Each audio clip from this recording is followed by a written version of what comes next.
He just offered to fix his neighbor's fence for free, a simple act of kindness in a world that had offered him little of it. He had no idea the woman on the other side of that broken fence was a billionaire heiress hiding from a life she desperately wanted to forget, and that his simple offer would rebuild more than just a property line. Before we dive in, hit that subscribe button and drop a comment telling us where in the world you're watching from. The morning air was thick with the scent of damp earth and cut grass, the kind of stillness that settled over suburban streets just before the world woke up. Leo stood by his kitchen window, a chipped ceramic mug warming his palms, watching his daughter chase a stray dandelion seed across the lawn. At 7, Maya moved with a kind of boundless joy that felt both miraculous and fragile, a bright spark in the quiet gray of their lives. He took a slow sip of his coffee, the bitter taste a familiar jolt. Their life was a carefully balanced equation of scraped-together paychecks and a love so fierce it sometimes ached.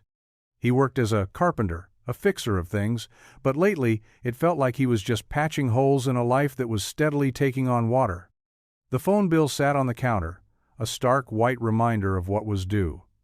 The transmission in his truck had started to whine, a sound he knew all too well and couldn't afford to address. But Maya didn't know any of that.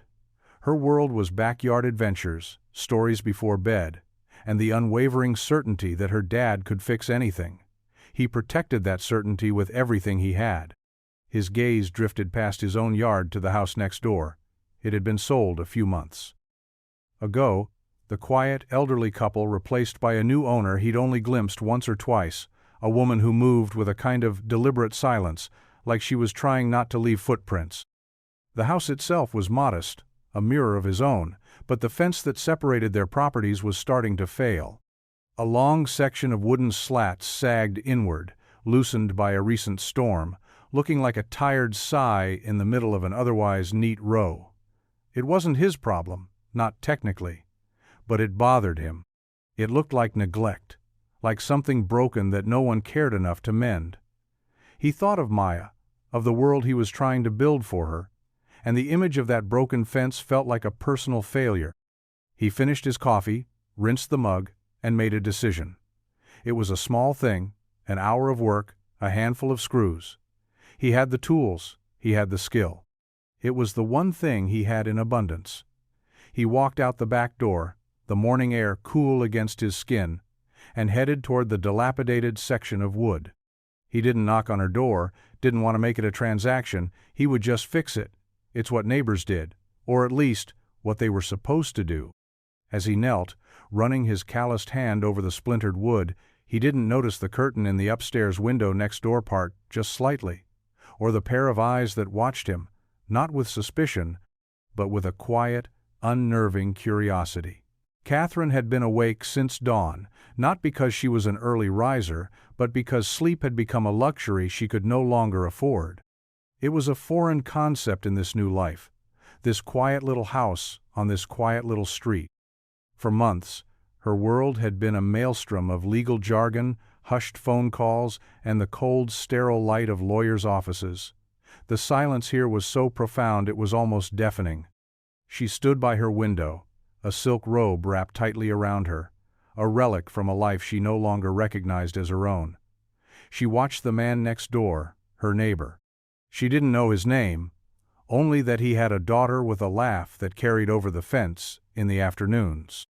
He was kneeling now, his back to her, examining the broken section of the fence with a practiced focus. His hands, even from a distance, looked strong, capable. He wore a faded t-shirt and work pants, the uniform of a man who built things, who mended what was broken. She'd spent the last year of her life surrounded by men who only knew how to tear things down. She expected him to walk away, to shake his head and return to his own yard. Instead, he disappeared into his garage and returned with a toolbox. He set it down on the grass with a soft thud and began to work. No knock on her door, no note, no request for payment, just the quiet, steady rhythm of a man fixing something that wasn't his responsibility. Catherine didn't move from the window. She just watched, mesmerized. In her world, every action had a motive, every favor, a price. Kindness was a currency, a means to an end. This was different. This was quiet. It was simple. It was a man with a hammer and a handful of nails mending a fence because it was the right thing to do. Maya came outside a little while later, a small plastic cup in each hand. She walked carefully, her brow furrowed in concentration, and offered one to her father. He stopped his work, took the cup, and drank what was likely lukewarm lemonade with a smile that transformed his tired face. Then Maya turned and looked toward Catherine's house. She hesitated for a moment, then took a few brave steps toward the property line. "Do you want some?" she called out, her voice small but clear. "My daddy says it's the best in the world." Catherine's heart clenched. She let the curtain fall back into place, her own hand trembling slightly. She didn't answer. She didn't know how. For the first time, in a very long time, someone had offered her something without knowing who she was, without wanting anything in return. And that simple, profound act of grace left her completely, utterly, breathless. He worked for over an hour, the rhythmic tap of his hammer, a steady heartbeat, in the quiet morning. Leo lost himself in the work, in the simple satisfaction of aligning wood, driving nails, and making something crooked straight again.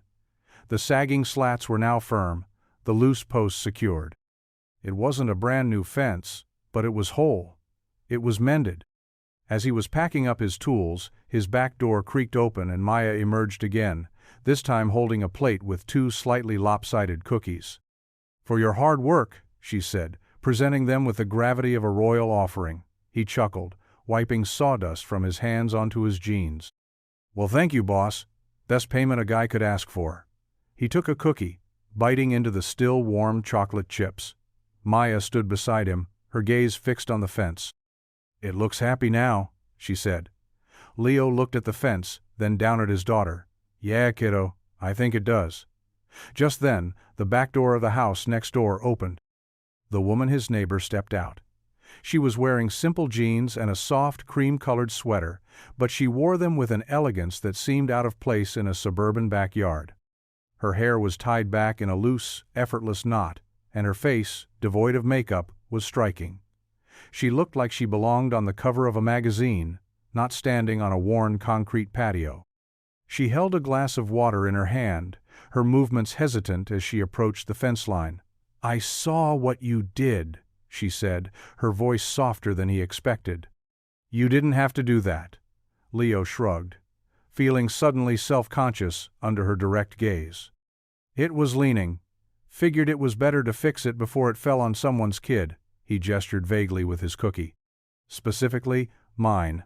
A small smile touched her lips, but it didn't quite reach her eyes. Her eyes were guarded, holding a deep, weary caution. "Still, thank you. I'm Catherine, by the way."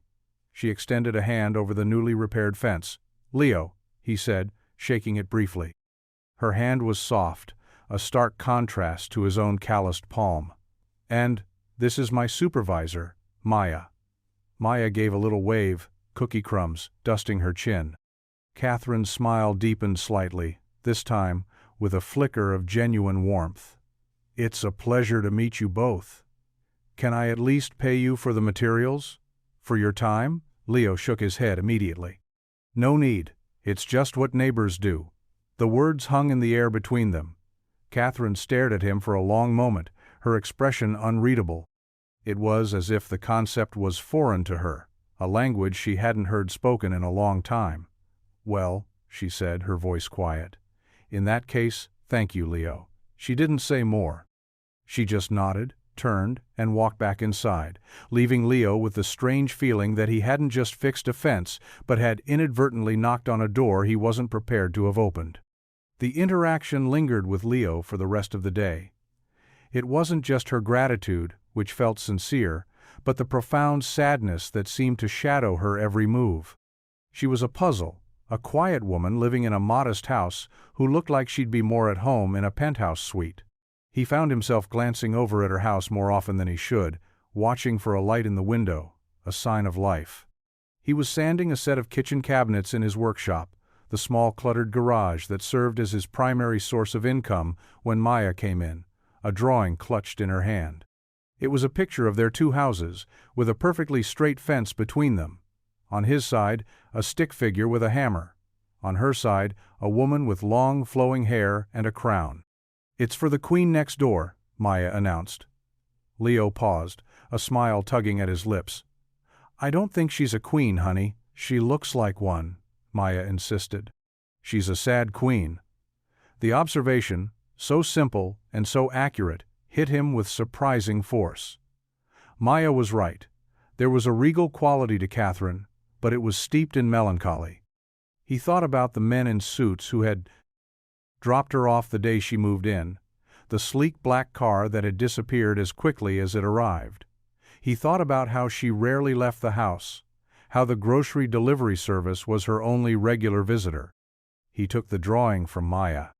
"All right, let's go deliver this to the sad queen." He wasn't sure if it was the right thing to do, but the thought of Catherine alone in that house, surrounded by a silence he was starting to find unsettling, pushed him forward. He took Maya's hand, and they walked across the lawn to her front door. Before he could knock, the door opened. Catherine stood there, looking surprised, a half-empty moving box at her feet. "We brought you something," Leo said, holding up the drawing. Maya peeked out from behind his leg. Catherine crouched down, her eyes softening as she took the crayon masterpiece. She studied it for a long moment, her finger tracing the outline of the crowned figure. "This is beautiful," she whispered, her voice thick with an emotion she tried to hide. "Thank you, Maya." She looked up at Leo, and for the first time, the guard in her eyes seemed to lower just a fraction. "I was just trying to unpack some books. Would you two like to come in for a minute?" The invitation felt spontaneous, and for that reason, real. Leo hesitated, but Maya was already nodding eagerly. "Okay," he said, "just for a minute." The inside of her house was surprisingly sparse. Unlike the lived-in, chaotic warmth of his own home, hers was a space of clean lines and empty surfaces. A few boxes were stacked against one wall, but there were no photos, no knickknacks, no personal touches. It felt less like a home and more like a waiting room. Catherine led them to the living room, where a single, elegant couch sat facing a bare wall. She seemed to notice the emptiness through his eyes, a faint blush rising on her cheeks. "I'm still settling in," she said, the words an inadequate explanation for the profound lack of personality in the space. Maya, unconcerned with interior design, immediately spotted a stack of books and began looking at the pictures. Catherine watched her, a sad, wistful smile on her face. "You have a wonderful daughter, Leo." "She's the best part of my life," he said, his voice full of a truth that was absolute. He glanced around the room again. "You move here from the city?" The question was casual, but Catherine's posture tightened slightly. "Something like that. I needed a change, a quieter life." Her answer was vague, a polite wall he knew better than to try and climb. He understood walls. He'd built plenty of his own since his wife left, walls to protect himself, to protect Maya. He recognized the architecture of them in her. "Well," he said, sensing the moment had stretched thin. "Cedarwood is quiet, sometimes too quiet." She met his gaze, and in that moment, he saw it again, a flicker of something deep and broken, a loneliness so profound it felt like a physical presence in the room. He didn't know her story, didn't know the first thing about the woman who lived behind the sad eyes and polite smiles, but he knew the look of someone who was hiding, not just from the world, but from themselves. And that, he understood completely. The days that followed settled into a new, unspoken rhythm. Leo would work in his garage, the sound of his saw a familiar hum in the neighborhood air, and sometimes he'd see Catherine in her yard, tending to a small garden she'd started. They exchanged polite waves, quiet smiles over the fence. She never mentioned the drawing again, but he noticed it one afternoon, taped to her refrigerator, a single splash of color in her otherwise sterile kitchen. One Saturday, as Leo was trying to fix the chain on Maya's bicycle, a task that was proving more frustrating than a full kitchen remodel, Catherine appeared at the fence. She was holding a plate of freshly baked muffins. "Peace offering," she said, a hint of amusement in her voice. "You looked like you were losing a battle over there." He wiped grease from his hands and accepted the plate. "You have no idea. This chain has a personal grudge against me." He took a muffin. It was warm, studded with blueberries, and perfect.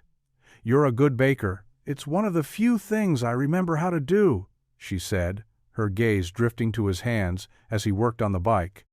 "You're good with your hands." "Have to be," he replied, not looking up. "It's all I've got."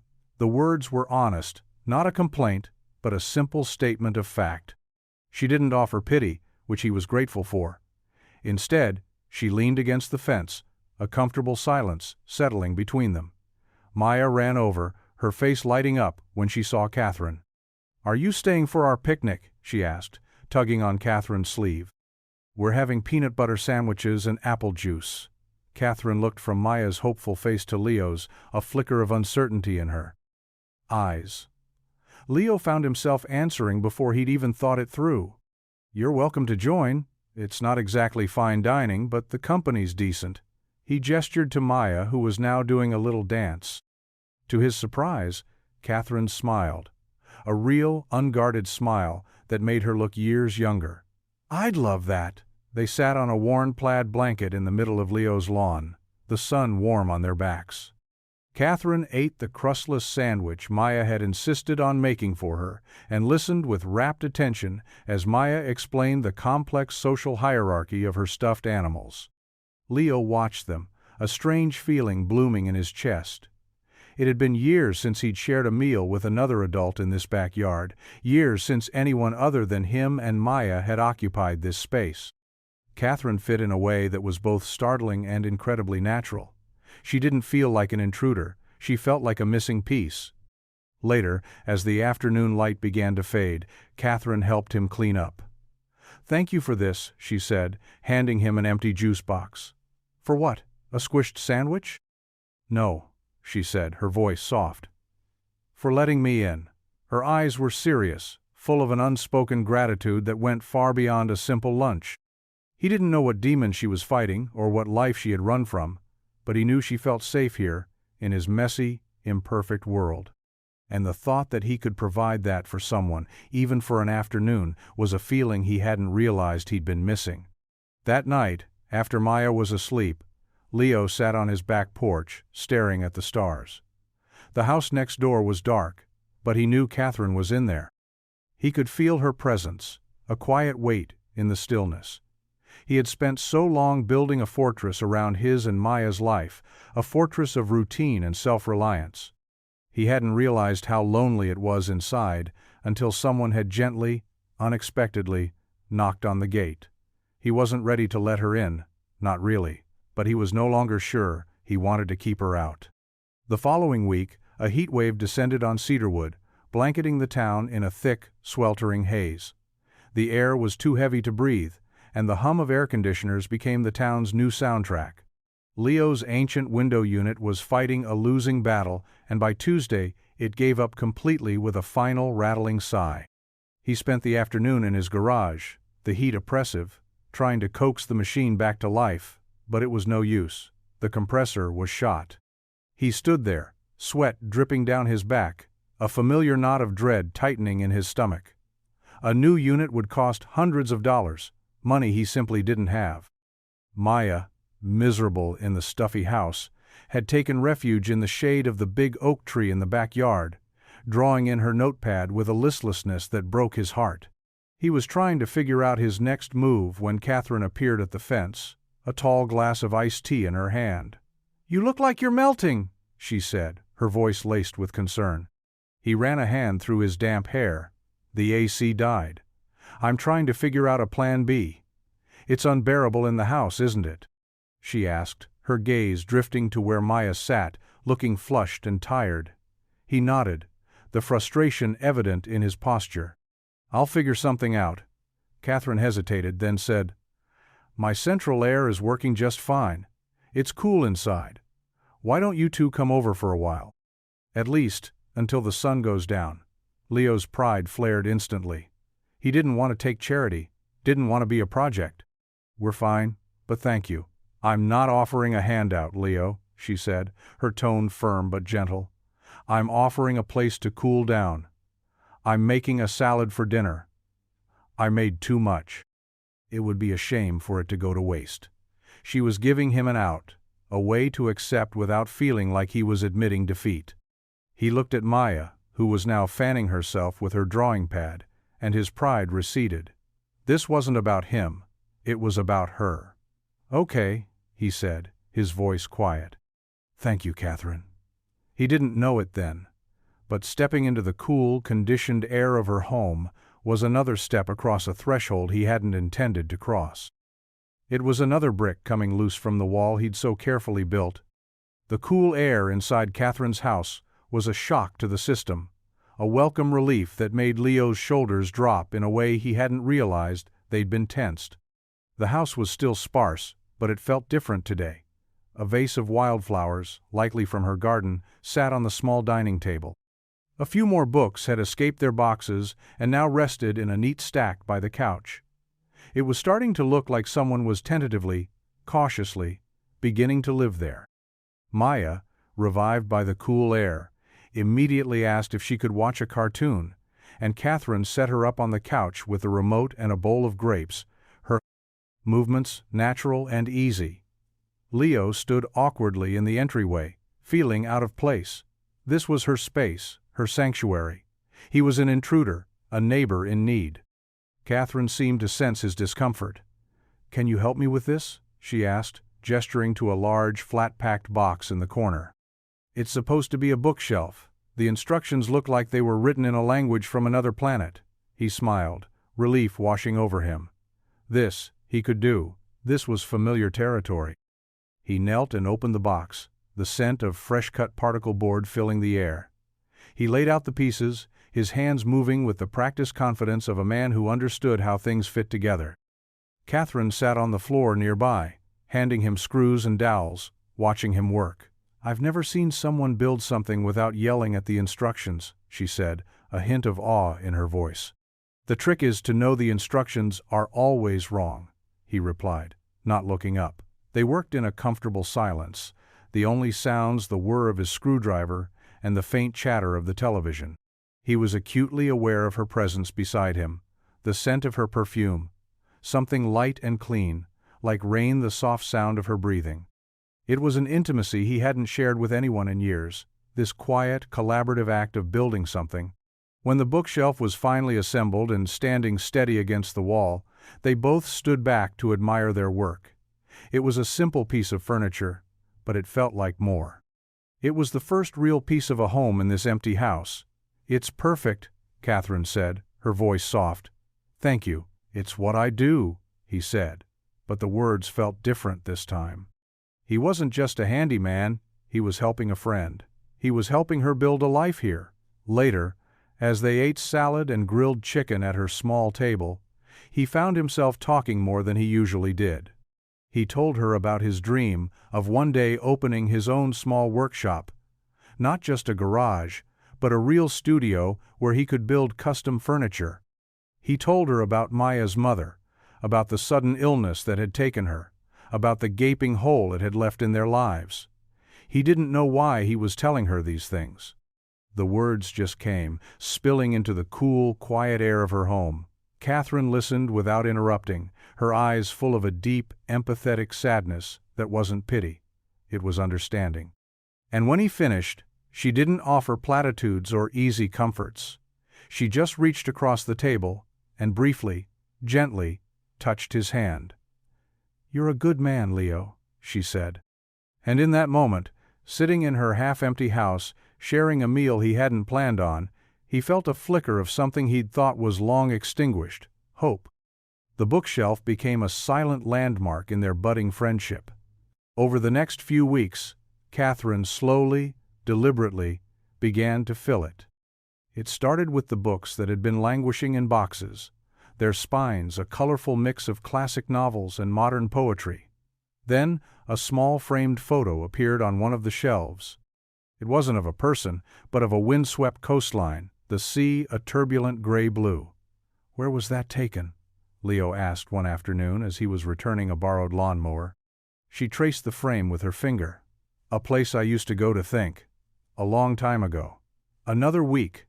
A small, hand-carved wooden bird joined the scene. It was elegant, simple, its wings poised for flight. It looked expensive. He didn't ask where it came from. He was learning that Catherine's past was a country with closed borders. You only got to see the parts she chose to show you. Their time together fell into a comfortable, unspoken routine. She'd bring over coffee in the mornings. He'd help her with a leaky faucet or a stubborn window. Maya was the bridge that connected their two worlds, her laughter and endless chatter filling the spaces their own quiet hesitations left empty.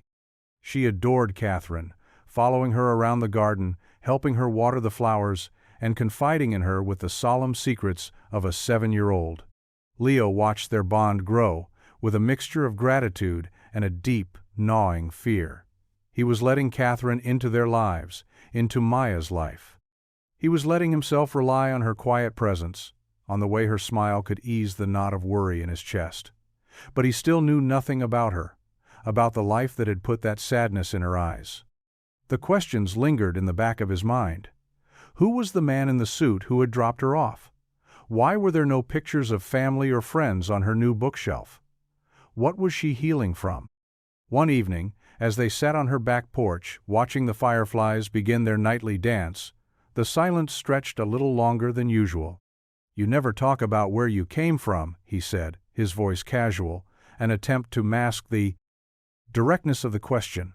Catherine's hands tightened around her glass. She stared out at the darkening yard.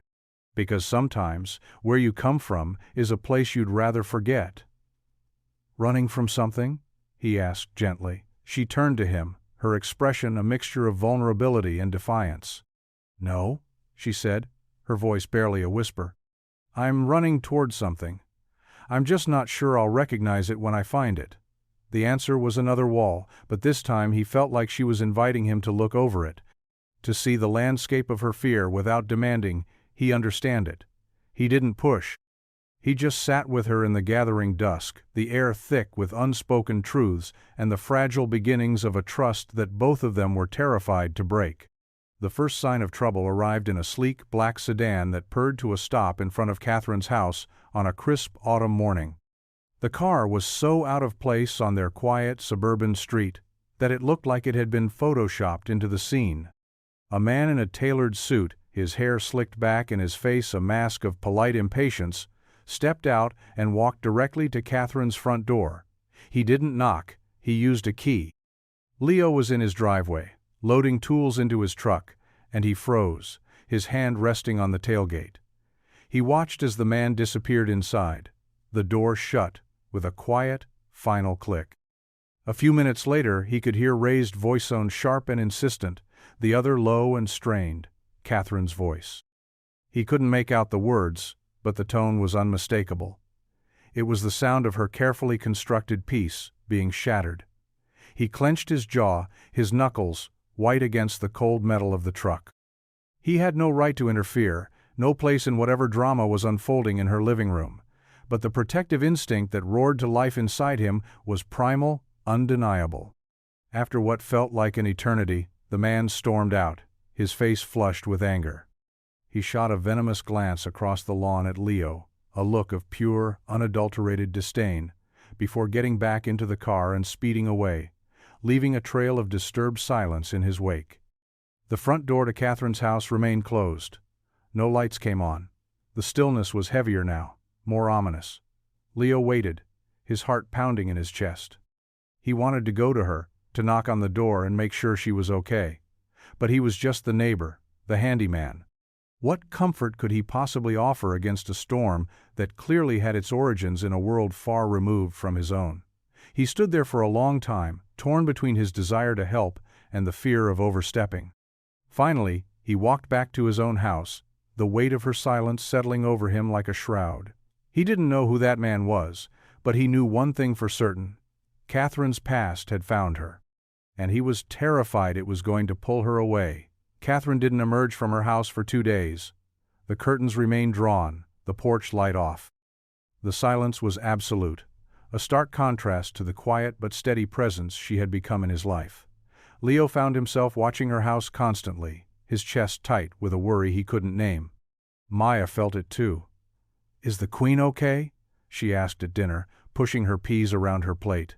"I haven't seen her in the garden." "I'm sure she's just busy, honey," Leo said, the lie tasting like ash in his mouth. On the third day, he couldn't stand it anymore. He baked a loaf of banana bread, the one recipe his wife had taught him, the one thing he could make that tasted like comfort. With the warm loaf wrapped in a tea towel, he walked over to her door, his heart hammering against his ribs. He knocked softly. The silence on the other side was so complete, he thought she might not be home. He was about to turn away when the lock clicked and the door opened a few inches. Catherine stood in the shadows of her hallway. She looked pale, exhausted. The careful poise she usually wore had crumbled, replaced by a raw, fragile vulnerability. Her eyes were red-rimmed, and she'd been crying. "Leo," she said, her voice hoarse. "Hi, sorry to bother you. I made too much of this." He held out the bread, feeling foolish and inadequate. She looked at the offering, then up at him, and a single tear escaped and traced a path down her cheek. She didn't try to wipe it away. "Can I come in?" he asked, his voice softer than he intended. She hesitated, then nodded, stepping back to let him pass. The living room was a mess. Books were knocked off the new shelf, papers were scattered across the floor, and a shattered glass lay in a glittering pile near the fireplace. It was a scene of quiet devastation. "What happened?" he asked, setting the bread down on the table. "Who was that man?" She sank onto the couch, wrapping her arms around herself as if to hold the pieces together. "That was my ex-husband's lawyer," she said, her voice flat, devoid of emotion. "He came to deliver the final divorce papers. And a message." Leo waited, his fists clenched at his sides. "My ex-husband Richard is not pleased that I walked away from the settlement he offered. He thinks I'm hiding assets. He thinks this," she gestured vaguely at the simple, sparsely furnished room, "is all some kind of performance. He's threatened to make my life very difficult if I don't comply with his demands." Leo's blood ran cold. Ex-husband. Settlement.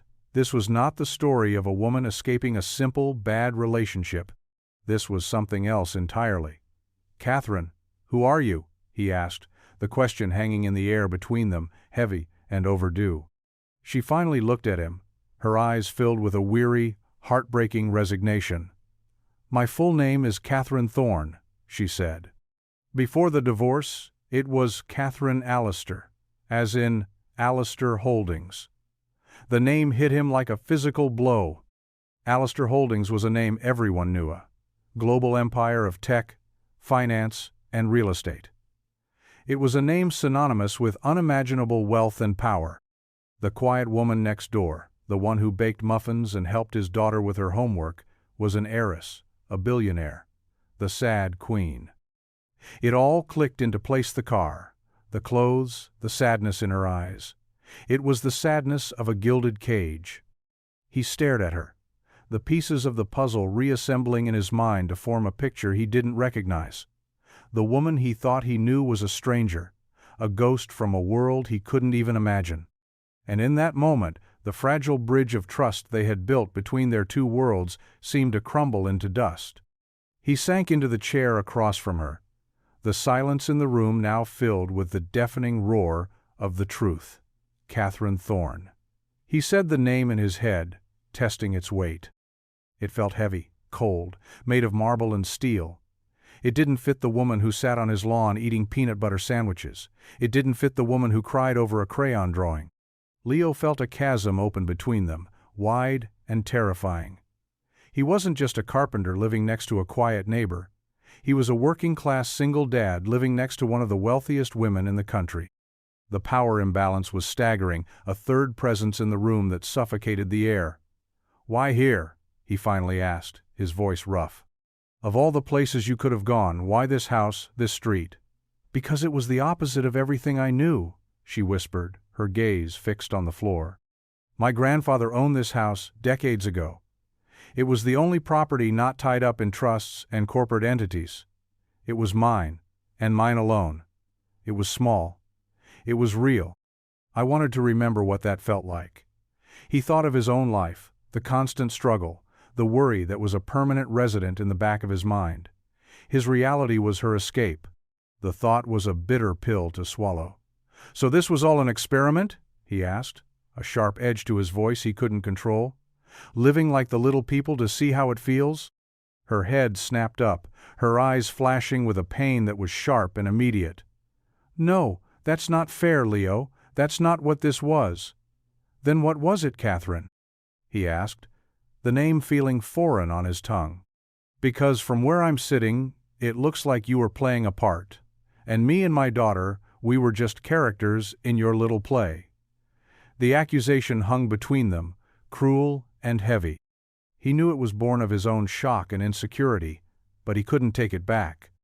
He saw the look on her face, the way his words landed like a physical blow, and a part of him wanted to apologize, to soften the impact. But the other part, the proud, wounded part, felt a need to put distance between them, to re-establish the walls she had so easily breached. "I should go," he said, standing abruptly. He couldn't look at her, couldn't bear to see the wreckage he was leaving behind. He walked to the door, the banana bread, sitting untouched on her table, a symbol of a kindness that now felt naive, misplaced. "Leo, wait," she called after him, her voice cracking. But he didn't stop. He walked out into the cool air, the door clicking shut behind him, and the sound echoed the closing of something he hadn't even known had opened. He had his answer. He knew who she was. And in knowing, he felt like he'd lost her completely. The days that followed were steeped in a thick, uncomfortable silence. Leo avoided his backyard, keeping to the garage, the noise of his tools, a welcome distraction from the thoughts that plagued him. He didn't see Catherine. Her car remained in the driveway, but the house was still, the curtains drawn. The fence he had mended now felt like a border, a line he was forbidden to cross. The silence infected his own home. Maya was quiet, withdrawn. She stopped asking about Catherine, her small face, a canvas of confusion and hurt. She knew something was wrong, and her quiet sorrow was a constant, painful reminder of Leo's own cowardice. He had run. He had let his pride and his fear build a wall higher than any fence. One evening, as he was tucking Maya into bed, she held up the drawing she'd made for Catherine, its edges now soft and worn. "Daddy, are we mad at the Queen?" she asked, her voice small. Leo sat on the edge of her bed, his heart aching. "No, honey, we're not mad." "Then why don't we see her anymore?" she pressed. "It's complicated," he said, the word a poor excuse for the storm of emotions he couldn't articulate. Maya looked down at the drawing. "Mommy used to say that nothing is too complicated for a cookie and a hug." The simple, profound wisdom of a child cut through his defenses. His wife had said that countless times. He had been so consumed by Catherine's identity, by her wealth, that he had forgotten the person. He had forgotten the woman who had cried over his daughter's drawing, who had listened to his stories with an open heart, who had brought him iced tea on a hot day because she saw he was struggling. He had focused on the name, not the person. The next morning he found an envelope on his doorstep. It was thick, creamy white, with his name written in Catherine's elegant script. His hands trembled as he opened it. Inside was a letter, several pages long. "Leo," it began, "I don't expect you to forgive me, but I hope you will let me explain. You were right to be angry. I wasn't honest with you, and I am so sorry for the pain that caused. I wasn't playing a part. The person you met, the woman who sat on your lawn and ate your daughter's sandwiches, that was the most real version of me I have ever been." He read on, his vision blurring. She told him everything. About the suffocating world she was born into. About the arranged marriage that was more of a merger. About the emotional cruelty of a husband who saw her as an asset, not a wife. She wrote about her desperate need to escape, to find a place where she could breathe, where her name didn't enter the room before she did. "You and Maya, you gave me that," she wrote. "You showed me a kindness I had forgotten existed. You didn't want anything from me. You just saw me, and in letting me into your world, you saved me from my own." The letter ended with a simple, heartbreaking plea. "I know our worlds are different. I know I have no right to ask anything of you. But the life I had before I met you is not a life I want to return to. I don't know what the future holds, but I know I don't want to face it alone. I'm not asking you to fix my life, Leo. I'm just asking you not to shut me out of yours." He read the letter 3 times, the paper crinkling in his shaking hands. The anger and betrayal he had felt had evaporated, replaced by a profound, aching empathy. He had been so focused on how her world made him feel small that he had failed to see how his world had made her feel whole. He folded the letter, tucked it into his pocket, and knew what he had to do. He couldn't let fear write the end of this story. With the letter tucked safely in his pocket, feeling like both a wound and a balm against his chest, Leo knew the silence had gone on long enough. He wasn't a man of grand gestures or eloquent speeches. His language was in his hands, in the things he could build and mend. He went into his workshop, the scent of sawdust and wood stain a familiar comfort. He pulled out a piece of reclaimed maple, its grain rich and full of character, a piece he had been saving for a special project he hadn't yet defined. Now, he knew its purpose. He worked for hours, the world outside fading away, until all that existed was the wood, the tools, and the clear, focused intention in his mind. He sanded, he carved, he measured. He poured all of the things he couldn't say, his regret, his fear, his hope into the object taking shape beneath his hands. When he was finished, he held it up to the light. It was a small, intricately carved jewelry box. It was simple, unadorned, its beauty lying in the natural grain of the wood and the care with which it had been made. It was honest. It was real. He walked across the lawn, his boots damp with morning dew, and placed the box on Catherine's doorstep. He didn't include a note. The box itself was the note. It was his apology, his answer, his invitation. He knocked once, a firm, steady sound, and then walked away without waiting for her to answer. He trusted that she would understand. Catherine heard the knock from her living room, where she had been sitting for hours, staring at a blank wall. She had packed a bag. She had called a car. She had decided that leaving was the kindest thing she could do, for him, for Maya, his. Silence had been her answer, and she had accepted it with a heavy, broken heart. But the sound of that knock was different. It wasn't tentative or demanding. It was solid. She walked to the door and opened it, expecting to find no one there. But on the mat sat the wooden box. She picked it up, her fingers tracing the smooth, polished surface.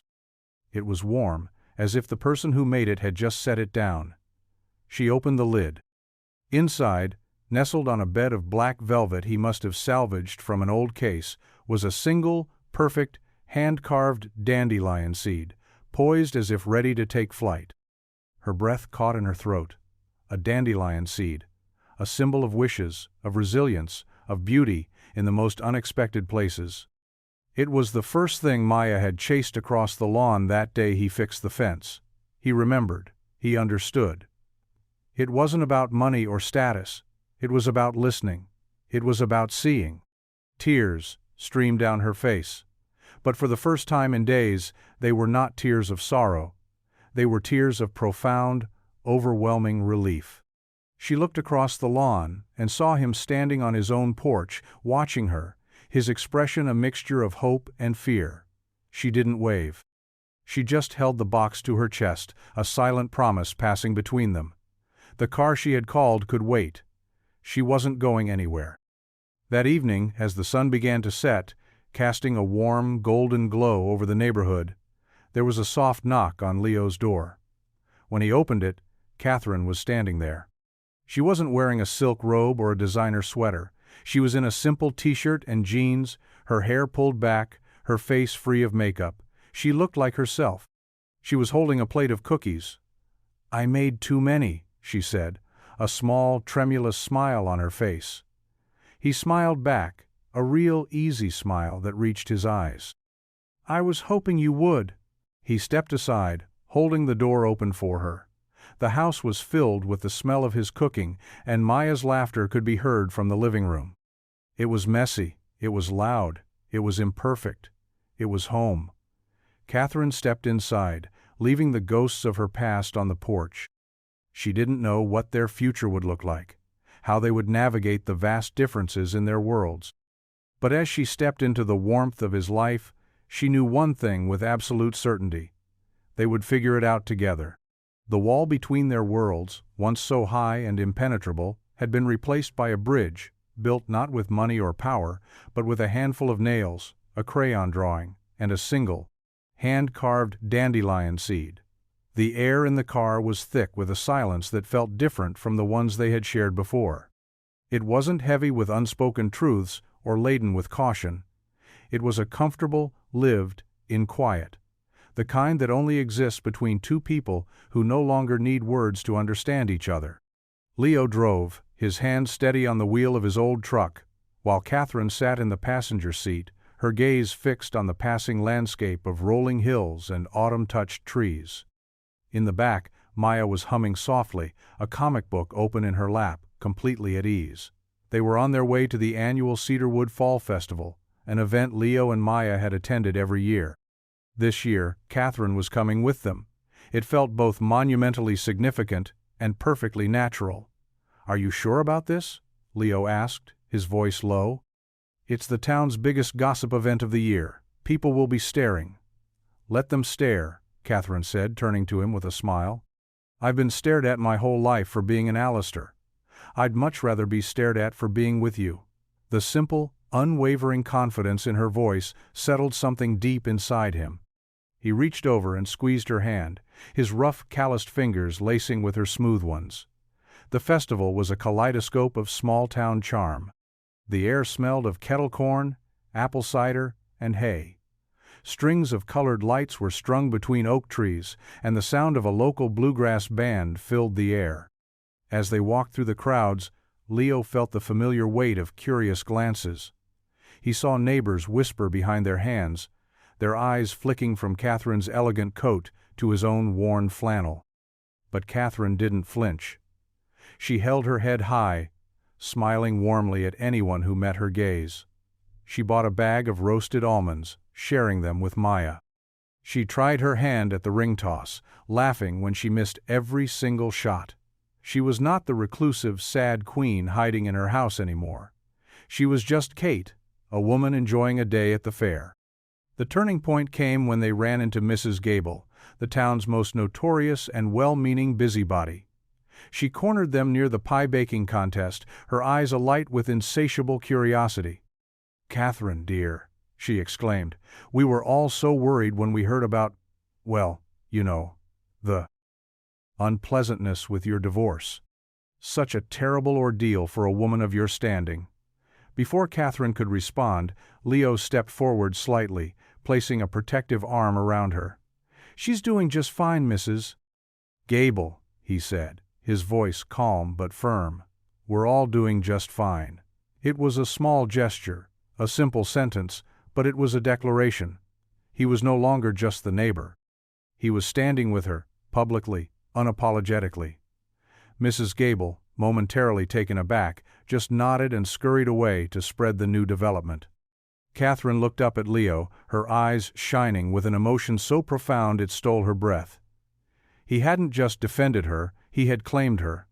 He had drawn a line in the sand and dared the world to cross it.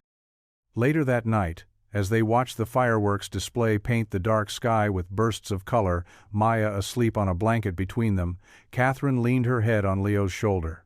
"Thank you," she whispered. "For what?" "For not letting me be Catherine Alistair today." He wrapped his arm around her, pulling her closer. "You were never just Catherine Alistair to me," he said. "You were always just Kate." The crisp autumn air gave way to the sharp bite of early winter, and the rhythm of their life together solidified into something steady and strong. Catherine's house was no longer a sterile waiting room, it was a home. The bookshelf was overflowing. The walls now held framed photos of Maya's artwork, and the kitchen was constantly filled with the scent of Catherine's increasingly confident baking experiments. The town's curiosity had softened into a quiet, protective acceptance. They had seen her at the grocery store, at the school's bake sale, at the hardware store, asking Leo's advice on the best type of wood sealant. She wasn't a headline anymore. She was a neighbor. She was Leo's Kate. One snowy Saturday, a registered letter arrived for Catherine. It was from the board of Allister Holdings, a formal summons to a meeting in the city. Her ex-husband was making a new play for Control, and her presence was required. The news settled a familiar cold dread in her stomach. Leo saw it on her face the moment she read the letter. "What is it?" he asked. "I have to go back," she said, her voice small. "Just for a day. They need me." He didn't try to talk her out of it. He just nodded. "When do you leave?" The night before she left, he found her on the back porch, staring out at the snow-covered yard. "I'm scared," she admitted, her breath fogging in the cold air. "I'm scared that the moment I step back into that world, it will swallow me whole again. That I'll forget who I am here." He stepped behind her, wrapping his arms around her waist and resting his chin on her shoulder. He held up the small wooden dandelion seed he had carved for her, which she now wore on a simple leather cord around her neck. "Then take this with you," he said, his voice a low rumble against her ear. "And remember that you're not the woman who left that world. You're the woman who came back to this one. You're stronger than you think, Kate." She leaned back against him, drawing strength from his steady presence. She was no longer running from her past. She was walking toward her future, and she knew, with a certainty that was bone deep, that she would be coming home. The Allister Holdings boardroom was exactly as she remembered. A cavern of polished mahogany, smoked glass, and cold, calculated ambition. The men around the table were the same ones who had watched her crumble, who had used her as a pawn in their corporate chess game. Her ex-husband Richard sat at the opposite end, his face a mask of smug confidence. He thought he had her trapped. He started the meeting by outlining his new proposal, a hostile takeover disguised as a merger, a plan that would effectively erase her family's legacy and consolidate power under his name. He expected her to be silent, to be the broken, pliable woman who had fled to the suburbs. He was wrong. When he finished, Catherine stood up. She wasn't wearing a power suit. She was in a simple, dark blue dress, the wooden dandelion seed resting against her collarbone. She didn't raise her voice. She didn't need to. She spoke with a calm, unshakable clarity that silenced the room. She dismantled Richard's proposal point by point, not with emotional appeals, but with a sharp, incisive logic that left him speechless. She exposed the flaws, the greed, the short-sightedness of his plan. She reminded the board of the company's original values, the ones her grandfather had built it, on innovation, integrity, and a commitment to people, not just profits. But she didn't stop there. She then laid out her own vision, a new direction for the company, one that invested in sustainable technologies, in community development, in creating a legacy that was about more than just stock prices.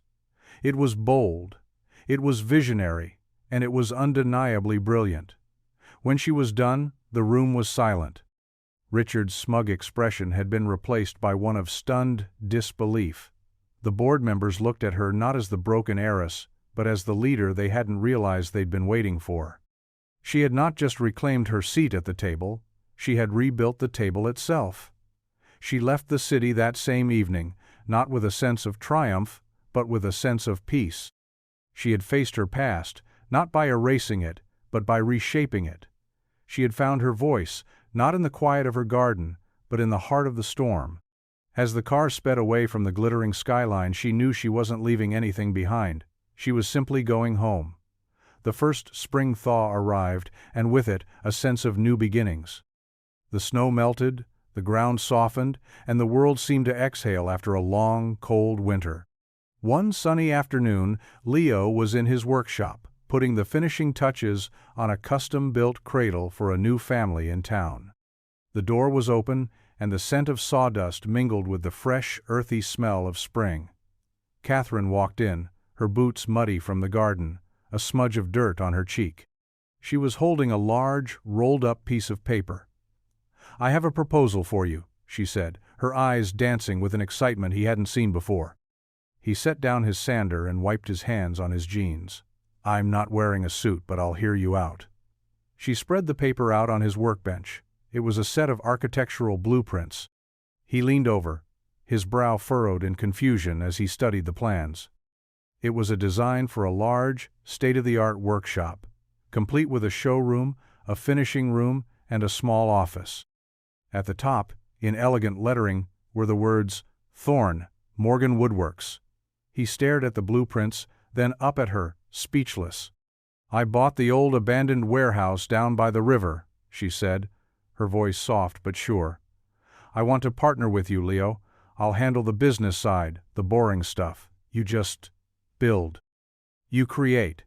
You do what you were born to do." He swallowed, his throat tight with emotion. "Kate, I can't. This is too much."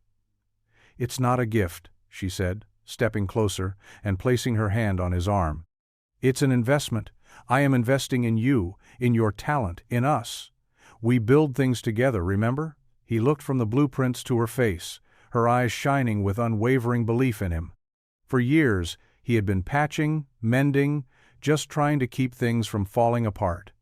She was offering him the chance to build something from the ground up, something that was theirs. It was a future he had never dared to dream of. "What do you say, Carpenter?" she asked, a hopeful smile on her face.